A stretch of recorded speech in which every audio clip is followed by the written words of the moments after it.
Já, á laugardaginn verður fundur í Safnahúsinu í hádeginu klukkan 12. Það sem verður rætt með svona elstu deilumálum okkar tíma, Ísrael-Palestínu. Þetta er á fundaröð Ögmundar Jónassonar, en er líka haldið af félaginu Ísland-Palestína, þar sem að Hjálmtýr Heiðdal er formaður. Þetta er velkomin, Hjálmtýr. Takk. Við fáið þarna góðan gest. Já. Gideon Leví. Gideon Leví, ísraelskur blaðamaður, sem starfar við Haaretz, sem er svona helsta stjórnaranstöðu málgagnið. Stórblað og gamalt og traust. Já, og þar eru nokkrir blaðamenn sem að fylgjast vel með og eru svona einn sterka stjórnaranstaða. Þeir skrifa mikið mál Palestínu arabanna og fylgjast vel með þeim verkum sem að Ísrael stjórn stendur í á Vesturbakkanum og náttúrulega á víðar. Og það er gott að fá Ísraels mann til þess að koma og gagnrýna. Þannig að sé ekki bara Palestínu menn og fylgjendur þeirra sem eru að benda á hvað Ísraelsk stjórnvöld eru að gera þarna. Já, það nú er þannig sko að sterkustu gagnrýnendur Ísraels og síonismans, það eru gyðingar. Og Gideon Leví er einn af þeim sem að hafa náð svona athygli sem nærum víðum heim. Og það eru örfáir blaðamenn sko, eins og Mira Hass og hann sem að eru mjög vel þekkt bara í þessum kreðsum og líka þeirra skrif virtast víða. Og þetta eru mjög öflugir málsvarar þeirra réttinda sem að Palestínumenn hafa verið sviptir og benda á alveg stöðugt ástæki sem að stjórnar í Ísrael og eykst alltaf. Eins og fréttir segja. Gagnrýni Ísraelsmanna hefur náttúrulega farið vaxandi, en það er komin hálfgerð klerkastjórnanda í Ísrael núna. Og það hefur verið og náttúrulega gerspiltur forsætisráðherra og fjöldi manna út á götu sem er að mótmæla því að það sé verið að breyta landinu yfir í eitthvað andlýðræðislegt. Það er náttúrulega aldrei sérstætt sko að þessi mikla hreyfing sem að fór á stað þegar þeir ætlaði að fara að breyta dómskerfinu. Hún segist svo hreyfingu að vera að bjarga lýðræðinu í Ísrael, en þeir sem hann náttúrulega stúdera Ísraels ríki vel og lengi, að það er náttúrulega ljóst að það er ekki lýðræði eins og við þekkjum það sem er þarna. Það er stór hluti fólksins sem að býr þar hefur eiginlega ekki réttindi. Nei, það er þannig að sko löglegir íbúar Ísraels alveg frá stofnun, það er þessi 25% tæp sem er ekki gyðingar. Og það eru alveg fjöldi lagabálka sem að skera þeirra mannréttindi mjög alvarlega, eða skerða. Og það er bara versnar, það eru fleiri lög, það er til dæmis bara ný lög sem eru mjög róttæk og segja það hreinlega að þetta er ríki gyðinga, aðrir hafa engan rétt. Og Netanyahu byrjar sitt stjórnarstaf með þessari nýju ríkisstjórn, þannig að þá kemur bara yfirlýsing, stjórnin starfar á þeim grundvelli að allur réttur er réttur gyðingana. Við munum byggja okkar hús, okkar íbúðir í öllu Ísrael og Samaríu og Júdeu sem er kallað Vesturbakkan og þar bjúa 3,5 milljón Palestínu manna og það er verið að segja það að þeir eru bara einskis verðir. En þessi mótmæli sem eru á götum Ísrael, sem eru bara eiginlega með stærstu mótmælum sem hefur verið í heiminum bara, þetta er gríðarlegt mannhaf sem að kemur og er að mótmæla stjórnvöldum. Bætir það eitthvað sko stöðu Palestínumanna? Myndur þú horfa yfir hópin og líta á að þarna væru svona bandamenn þínir?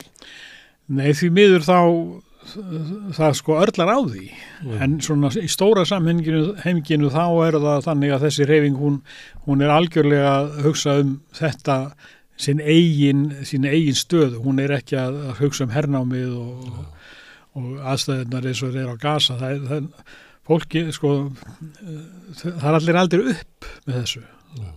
Þú ert frá blautu barsbeini sem sagt þér er kennt að gyðingar þarna eiga þetta land og annað sé aðskotadýr og best sé að losna við þau. Þeir sem efast það að grafa undan tilveruréttiðinum. Já. Fólk alveg fyrir það. Og fólk alveg fyrir þá hugmynd að þeir sem ekki styðja þetta að grafa undan tilveruréttiðinum og hinum megin ertu síðan með Palestínumenn þar sem að Ísraels ríki grefur undan tilverurétti þeirra.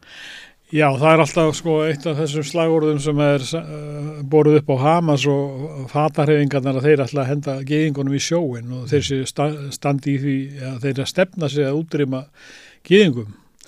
Það náttúrulega raunveruleikinn allur annar og það alltaf verið að djöflast gegn Palestínumönnum og reyna að fá þá til þess að yfirgefa landið og stundum þeir reknir. Það alltaf búið að reka með yfir 1 milljón Palestínumenn beinlínis yfir landamærin og svo náttúrulega þeir drepnir. Það búið að drepa vel á annað 100 núna síðan þessi ríkisstjórn tók við. Já, og bara var ekki bara í gær þar sem það voru mannfall.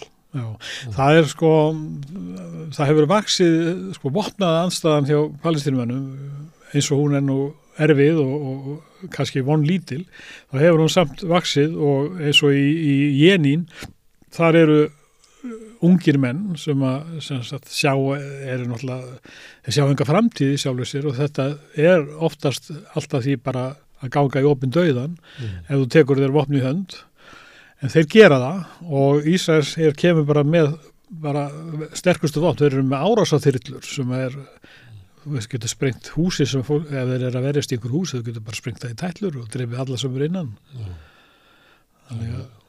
Og þetta versnar að því að þessi róttæku öfgamenn sem eru þarna í þessari ríkisstjórn, þeir eru með nefnilega ráðin yfir núna lögreglunni og þeir hafa sem sagt rétt heimildir til þess að beita hernum miklu sem sagt með grimmari hætti heldur en þó var. Já. Þannig að þetta versta ríkisstjórn sem hefur verið í Ísrael. Það hafa farið stigversnandi. Og Palestínumenn finna fyrir því. Mjög svo og ef þú fylgist með bara á netinu þá alltaf, það alveg endalausar árásir, bæði herinn og síðan öfgafólki sem landræningjar þarna.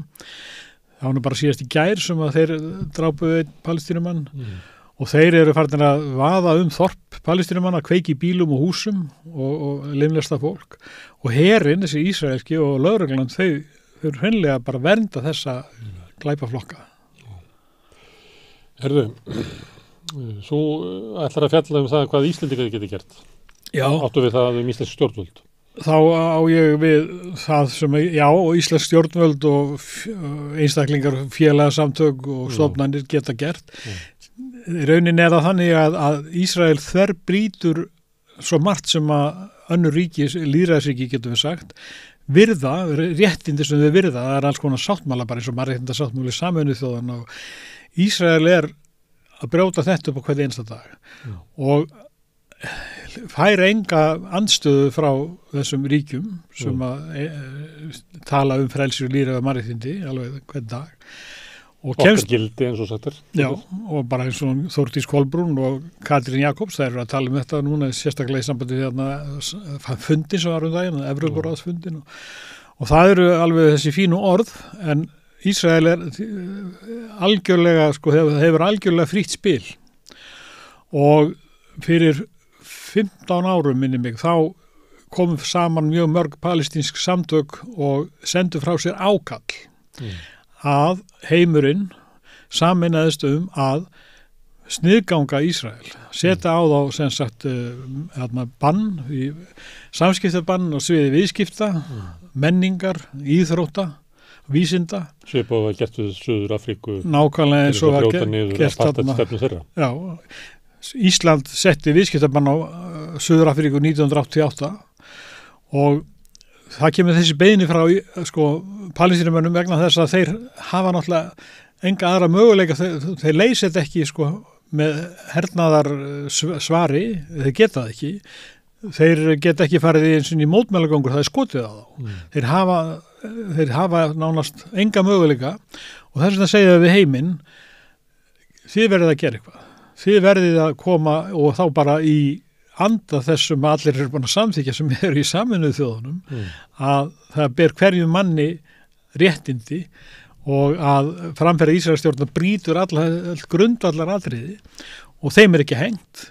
En ef að þessi BDS-hreyfing, sem eins og hann heitir á ensku, ef að hún nær flugi, þá það eins og gerist í Suður-Afríku, þá það mjög sterkt. Þá einangrast Ísrael. Og þegar að það fer að kreppa í buddunni hjá almenningi í Ísrael, að þá möguleiki að komi upp andstaða og að það verði grundvöldu fyrir því að málin taki aðra heilbrigðari stefnu. En Ísrael ekki að einangrast, það með Eurovision. Þeir eru alls staðar. Íslensk íþróttafélag eru að keppa við. Þeir eru í Evrópumeistaramótum. Þeir eru teknir inn alveg eins og þið séu lýðræðisríki bara inn í miðri Evrópu. En það sagði Ben Gurion að þeir væri að stofna Evrópuríki. Það sagði það við Gylfa Þór Gíslason, menntamálaráðherra Íslands á sínum tíma. Og hann var mjög stoltur af því og þeir hafa náttúrulega unnið allan tíð þannig. Þeir eru alveg einstakhoppar í búri eins og til dæmis í Englandi, eða í Bretlandi, það er mjög sterk áróðursmaskína fyrir alla hagsmuni Ísraels. Og gaggrínir stefnu Ísraels, ríkisstjórnar Ísraels. Já, og þeim tókst að eins og hún er núna, meira að segja, það sem er eiginlega hálfgerð klekkarstjórn. Algjörlega. Og þeim tókst að koma... Þá ertu sakaður að vera með gyðingandus. Algjört. Og þeim tókst að koma Corbyn frá. Já. Og þeir eru búin að koma því þannig að það eru þeim tókst það kannski ekki, þeir var þeirra tæki notu til þess. Ég held að það hafi nú verið kannski kratarnir inn í flokkun sem hann er alltaf nýji formaður, hann bara viðkynnt að ég er síónisti, hann er bara sagt það ofnbeglega. En þetta mikla apparat Ísraels, þessi áróðsmaskina, hún er rosalega sterk og eins og bara þekkjum í Bandaríkjunum, en það eru samt mögulega breytingar í loftinu. Og þegar að þessi nýja stjórn sem að, eins og þú ert að tala bara líkist kannski klerkastjórnin í Íran, að því til dæmis réttindi samkynhneigðra, þau eru á undanhaldi þegar þessi ríkisstjórn herðir tökin. Það getur sagt, það kannski viss von að muni eitthvað breytast. Stjórnvöld á Vesturlöndum fái nóg, að telji sig ekki raunverulega geta varið. Já, það verður alltaf erfiðara og erfiðara. En Evrópusambandið ræður nú við að hafa Viktor Orbán innan sinna raða og lögur rétt í Póllandi sem brjóta niður réttindi kvenna til þungunarrofs og við erum með Meloni á Ítalíu og Evrópa þolir margt í dag. Það er það og til dæmis að bara eins og Sádi-Araba er besti vinur Bandaríkjanna. Ég meina maður sér það að þessu hvað mannréttinda talið er oft þund og lítið á bakveða. Og oft nota bara í sérstöku tilgangi. Já. En heyrðu, ríkisstjórnin núna í Ísrael, hún er það versta af mörgu vondur reyndar. En varðandi afstöðuna og stuðningin við Palestínu, er eitthvað munur á ríkisstjórnum sem hafa verið á Íslandi? Á Íslandi? Já. Já, það er náttúrulega það sem var nú svona kannski hápunkturinn 2011 þegar að við kendum Palestínu innan landamærana frá 1967, þá var Össur utanríkisráðherra og það var mótatkvæðalaust í þinginu því að sjálfstæðismennið sátu hjá. Og Ísland hefur haft þessa stefnu, kallast nú reyndar þessi tveggjaríkjalausn og allt það sem að í sjálfu sér alveg steindautt af því það er engin leið að stofna 2 ríki þegar að annað ríkið segir sig eiga allt landið. En svo hefur verið að gerast núna að þessi íslenska ríkisstjórn sem er núna undir þeim utanríkisráðherra sem er núna, nú er Ísland farið að sitja hjá. Styður ekki tillögur sem eru til hagsbóta fyrir Palestínumenn, eins og til dæmis að alþjóða glæpadómstóllinn fari og rannsaki stríðsglæpi sem að Ísrael hefur framið. Eins núna nýlega þegar að Þá setur Ísland hjá. Þá eru bara farin að setja hjá og svo var samþykkt daginn hvað með hinn Norðurlöndin? Þau gera það líka. Þetta er eitthvað samráð. Þannig þetta er svona hluti af auknum stuðningi Evrópu við raunverulega utanríkisstefnu Bandaríkjanna. Má til dæmis kannski sjá í Julian Assange málinu þar sem að ríkisstjórnir í Evrópu gera eiginlega ekki neitt. Já, það er alveg hægt að sjá að það er svona bara ef þú skoðar heildarplanið eða sviðsmyndina, þá sérðu að það ekki, að mannréttindin eru ekki mjög sterk og það er enginn sem gengur fram fyrir skjöldu, af því að segjum að það verið tekin ákvörðun að virkilega framfylgja því að mannréttindasáttmáli Sameinuðu þjóðanna væri gildandi í samskiptum, þá náttúrulega lægi beint við að taka fyrir málefni Ísraels, vegna þess að það er svo opinskátt og það er svo oft, það er á hverjum degi og það er svo mikið í gangi, það er svo margir sem eru drepnir. Viðbröðum til dæmis við Úkraínustríðinu, að þú sér það til dæmis að tökum bara Eurovision, þeim er hent út samdægurs, Rússunum, en Ísrael er búið að vera þarna með síðan 1973 og þeir hafa alltaf haldið sinni stefnu sem er þessi mannréttindabrot og kúgun, og þeir dansa alltaf með og vinna stundum og mikil gleð og eins og ríkisútvarpið hérna segir að þetta sé hátíð friðar, ég man ekki alveg orðalagið, við skrifuðum þeim bréf út af því akkur rússar fikið svona snarlega út en ekki Ísrael, og þá kom svarið að þetta ætti að vera ópólitískt og þetta væri svona friðar og skemmtið samkoma, og með því að vera með Ísrael þá var náttúrulega Ísrael farið að verða einhvers konar friðarpóstúli. Þú ert náttúrulega að veita Ísraels stuðning með því að gera ekki athugasemdir, þeir sitja hjá. Það er, ég heldur í svona siðfræði er sá sem að situr hjá og hann er ekki í góðum málum. Nei, menn láta bara mannréttindin róa, það er alveg augljóst og þetta er svo æpandi og verður alltaf meira og meira þetta verður alltaf sterkari og sterkari mynd af því sem að hvað er að gerast í Ísrael og viðbröðin þau eru ekkert að breytast en þau þyrft að breytast all snarlega og íslenska ríkisstjórnin ef hún tekur upp á því núna að sitja hjá þá er hún að fara í aftur á bak. Málin er ekki að þróast fram á því.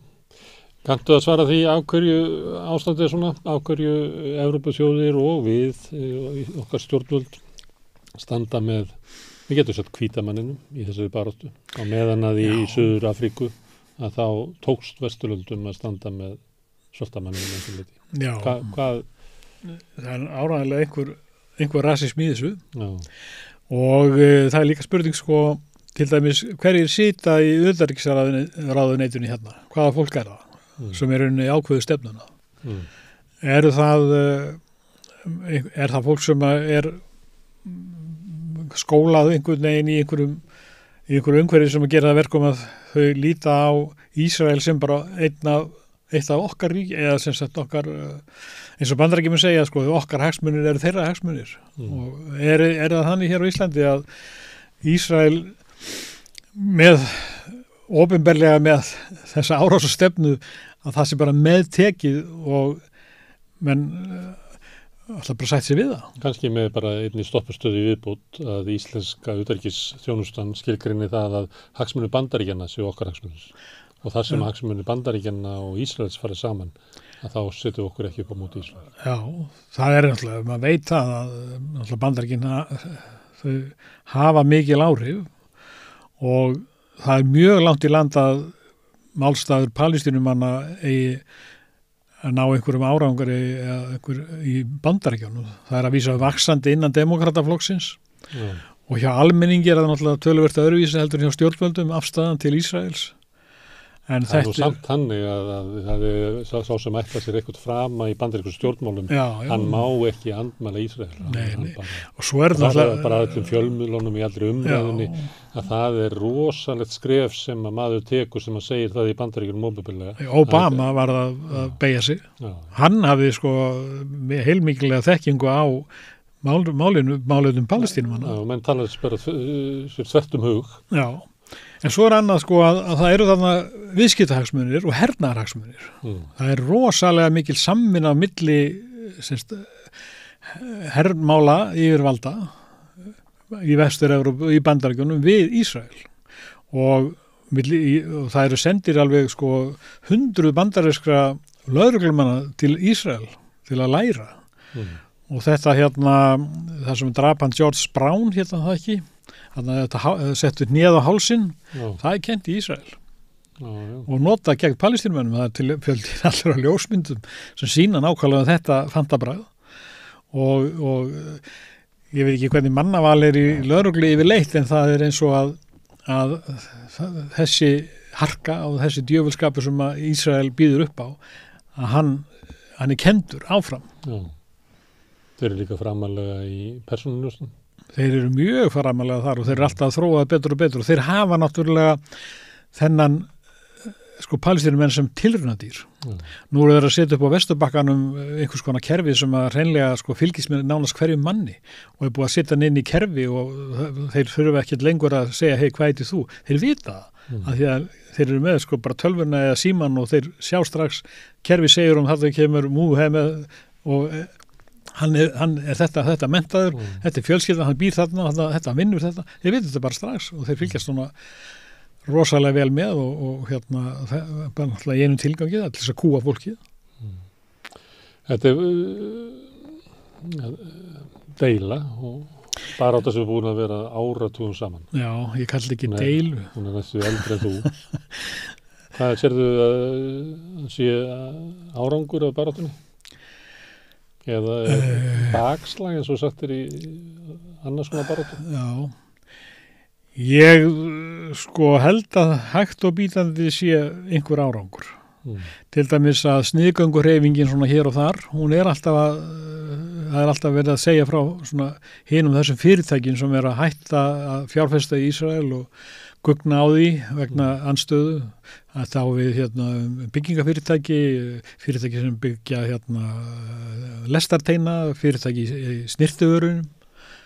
Það er mörg dæmi að það hafi tekist að koma fyrirtækjum í þá stöðu að þau gefast upp á því að vera í Ísrael en það þarf mikið til og það er meðan til dæmis bara ríkisstjórnin eins og íslenska ríkisstjórnin taka engin afgerandi skref meðan að Norðurlandaráð vill ekki taka á þessu máli og þau bara leiði þetta hjá sér og að þá fyrr en einhver stígur virkilega á stokk að þá heldur þetta kannski áfram að vera þessu fari og þjáningar palestínumanna verða bara áfram miklar og meiri. Já, Herðu, Hjaldur, takk fyrir að koma hérna við rauðaborðið og minna okkur á þessi mál og líka það er í Þjóðmenningarhúsi á laugardaginn. Já. Klukkan 12. Það heitir í Safnahúsi núna, aftur. Já, Safnahúsi. Við Hverfisgötu. Klukkan 12 þá verður Gideon Leví, ísraelski blaðamaðurinn með erindi og ég mun halda þar smá tölu og Ögmundur Jónasson verður fundastjóri og kynnir og ég vona sem flestir mæti. Já, við köttum alltaf til þess að gera það, að styðja palestínumenn í þeirra baráttu. Þetta er